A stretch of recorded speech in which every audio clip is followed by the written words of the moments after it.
దృష్టికి రావడం కూడా పత్రికల్లో మనం అందరం చదివిన విషయాల్ని గుర్తు చేస్తూ ఉన్నాం కొన్ని. ఆ సందర్భంలో ప్రభుత్వం మారడం, చంద్రబాబు నాయుడు గారు ముఖ్యమంత్రి కావడం, ఎన్డీఏ కూటమి అధికారంలోకి రావడం, వచ్చిన వెంటనే ఆయన తీసుకున్నటువంటి ఫస్ట్ 2 డెసిషన్స్, ఆయన ఫంక్షన్ చేయాలి, ఆయన కార్యక్రమాలు ప్రారంభించాలి అని అంటే ఆయనకు ఒక కార్యదర్శి ఉండాలి. కాబట్టి ఫస్ట్ రవిచంద్ర గారిని అపాయింట్ చేశారు. రెండవ నిర్ణయం ఆయన తీసుకున్నటువంటిది ఏంటి అని అంటే, ఏదైతే తన భక్తుడిగా ఆయన మనసుకు దగ్గరగా ఉండేదో, వెంకటేశ్వర స్వామి భక్తుడిగా అప్పటిదాకా జరిగినటువంటి చర్చని, వాస్తవాల్ని తీసుకురావాలి, ప్రజల్ని ప్రక్షాళన గావించాలనేటువంటి ఉద్దేశంతో తిరుమల తిరుపతి దేవస్థానం ఈవోగా ఆ రోజు వారు శ్యామలరావు గారిని నిర్ణయం తీసుకొని పంపించడం జరిగింది. వెళ్తూ ప్రక్షాళన చేయండి, ప్రసాదంతో మొదలుకొని అన్నింటిలోనూ కూడా పవిత్రత కనపడాలి, మీరు ఆ రకంగా తిరుమలని తీర్చిదిద్దండి అని చెప్పారని ఈవో గారే స్వయంగా అక్కడికి వెళ్ళి ఛార్జ్ తీసుకున్న టైంలో చెప్పారు. అంటే very simple, straight forward direction ముఖ్యమంత్రి గారు ఇచ్చింది తప్ప వేరే ఏం కాదు. ఆ దిశలో ఈవో గారు ఆయన విధి నిర్వహణ కర్తవ్యంలో భాగంగా ఒక మంత్లో వచ్చినటువంటి 4 ట్యాంకర్లు సప్లై జరిగినప్పుడు ఆ నెయ్యి శాంపిల్స్ని తీసి NDDB, national dairy development board, కాఫ్కి శాంపిల్స్ పంపించడం జరిగింది. నేషనల్ డైరీ డెవలప్మెంట్ బోర్డు మనకు తెలుసు, భారతదేశంలో అత్యున్నతమైనటువంటి సంస్థ. ఇట్స్ మదర్ ఆఫ్ డైరీస్ అని చెప్పొచ్చు, మదర్ ఆఫ్ డైరీ టెక్నాలజీ అని చెప్పొచ్చు. భారతదేశ డైరీని రూపుని మార్చినటువంటి సంస్థలు. ఎన్డీడీఎఫ్, CALFకి శాంపిల్స్ పంపించినప్పుడు కొద్ది రోజుల తర్వాత ఆ రిపోర్ట్లు రావడం, ఆ రిపోర్ట్లో మనం నివ్వెరబోయేటువంటి అంశాలని మనం చూడడం జరిగింది. సో మీ ముందుకి జస్ట్ ఆ ఒక్క లాస్ట్ పేజ్, దాదాపు 10 పేజీల రిపోర్ట్ ఉంటే దాంట్లో ఉన్నటువంటి లాస్ట్ పేజ్ని గతంలో కూడా చెప్పాం, మళ్ళీ చెప్పే ప్రయత్నం చేస్తున్నాం. S value equations first, suspected adulterants as per ISO, suspected adulterants, ఇవన్నీ కల్తీ జరిగాయి అని అనుమానిస్తున్నాము అనేటువంటిది ఆ ల్యాబ్ రిపోర్ట్లో చాలా స్పష్టంగా ఉంది. ఒక 5 అంశాలని వాళ్ళు ప్రస్తావించారు. 5 అంశాల్లో మొదటి అంశం ఏంటంటే సోయాబీన్, సన్ఫ్లవర్, ఆలియల్, rapeseed, linseed, wheat germ, maize germ, cotton seed, fish oil. ఇది number 1. Number 2 coconut oil, palm kernel oil రెండవది. మూడోది palm oil and beef tallow. నాలుగవది లార్డ్, అదర్ది టోటల్ అని పెట్టారు.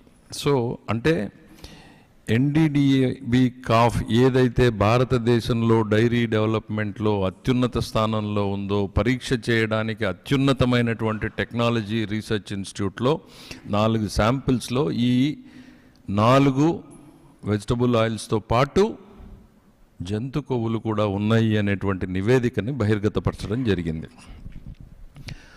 అది గౌరవ ముఖ్యమంత్రి గారి దృష్టికి రావడం, వారి మనసులో ఉండడం, ఎన్డీఏ శాసనసభ్యుల సమావేశం జరుగుతున్నప్పుడు ఒక ఆవేదనతో గౌరవ ముఖ్యమంత్రి గారు దాన్ని శాసనసభ్యుల ముందు పెట్టారు. గతంలో ఈ రకంగా జరిగింది, మనం ప్రక్షాళన చేస్తున్నామంటాం. ఆ తర్వాత పెద్ద చర్చనీయాంశం కావడం, ఆయనకు ఒక భక్తుడిగా, ముఖ్యమంత్రిగా, భక్తుడిగాను బాధ్యత, ముఖ్యమంత్రిగాను ఆయన బాధ్యతది, ప్రజల ముందు పెట్టాల్సినటువంటి బాధ్యతని అదే ఆయన నిర్వర్తించారు.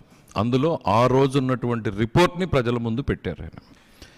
అనంతరం జరిగినటువంటి పరిణామాలు ఏంటి అనేటువంటిది మనం చూసాం.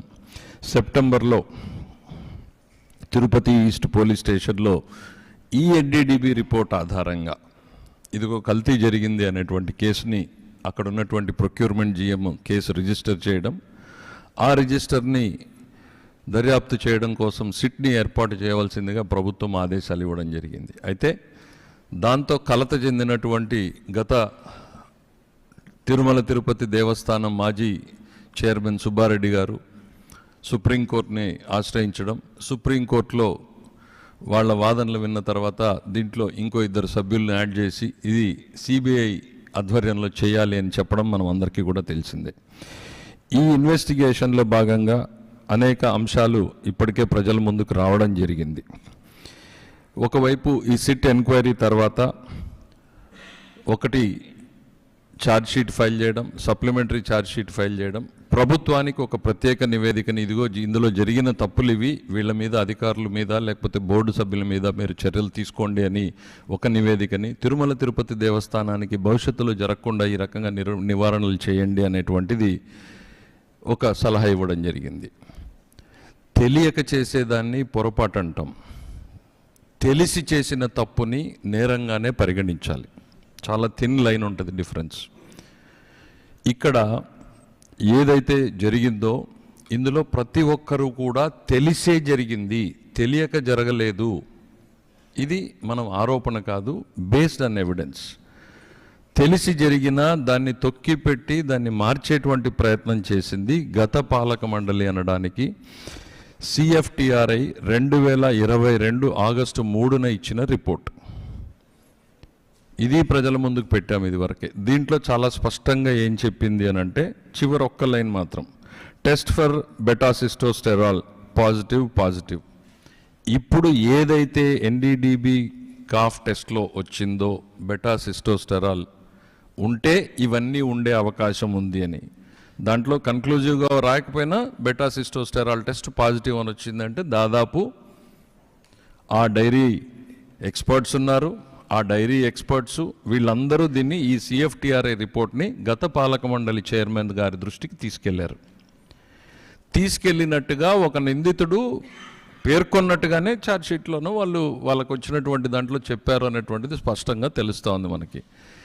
తెలిసిన తరువాత చైర్మన్ గారు సరిదిద్దేటువంటి చర్యలు తీసుకుని ఉంటే ఓకే, తెలియక జరిగింది, పొరపాటు జరిగింది, సరిదిద్దుతున్నారు, ఫైన్ అనుకోవచ్చు. దాన్ని తొక్కి పెట్టారు, దాని గురించి మాట్లాడలేదు, మాట్లాడడానికి వచ్చినటువంటి వ్యక్తుల్ని కూడా మాట్లాడకుండా చేశారు. ఇది 22లో జరిగిన నేరం. ఆ నేరం 22 నుంచి కంటిన్యూ అవుతా 24 దాకా జరిగింది అనడానికి మనకి NDDB కాఫ్ రిపోర్ట్ అనేటువంటిది చాలా స్పష్టంగా చెప్తుంది. అదే పంతా కొనసాగింది అనేటువంటిది.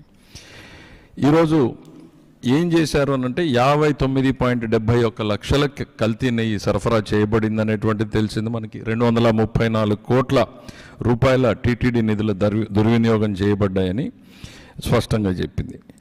ఈ కల్తీ ఎందుకు జరిగింది